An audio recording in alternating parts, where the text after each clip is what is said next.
Hi, I'm a prophetic voice, and sometimes God gives me prophecies that can potentially save lives.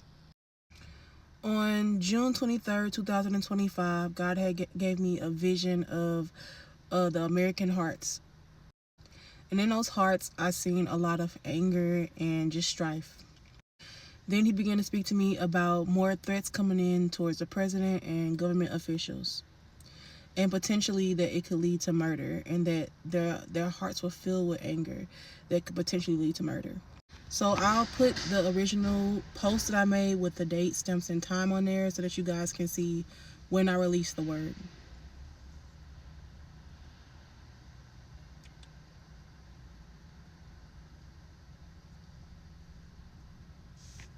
Then again on August 29th, 2005, and I'll put the original picture after this. Then on August 29th, 2005, God had gave me another prophetic word and told me to pay attention to the next week. And then I'll put that post with the date, stamps, and times right here.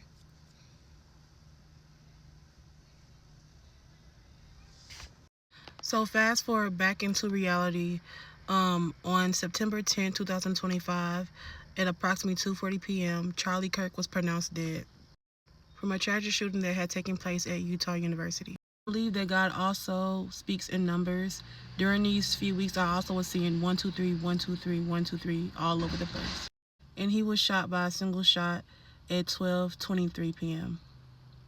During this time, I was out of town in St. Louis, Missouri, and I got behind a car, and on that car it had a Utah license plate. And also during this time, my one of my family members was on the phone, and they were telling me about what had happened about the shooting. And just for reference, I'll put that picture along with the date, stamp, and time that it was taken. And then that's when I had knew that that's what God was warning me about to pay attention to concerning next week. Once again, I'm not trying to scare anybody. God just gives me prophecies that can potentially save lives. So the goal is to get these out so that people can heed to the warning and act accordingly.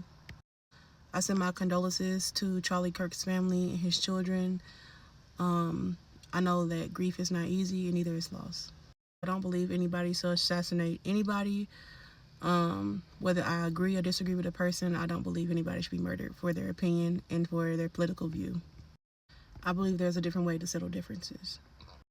So with that being said, stay prayed up. God bless you.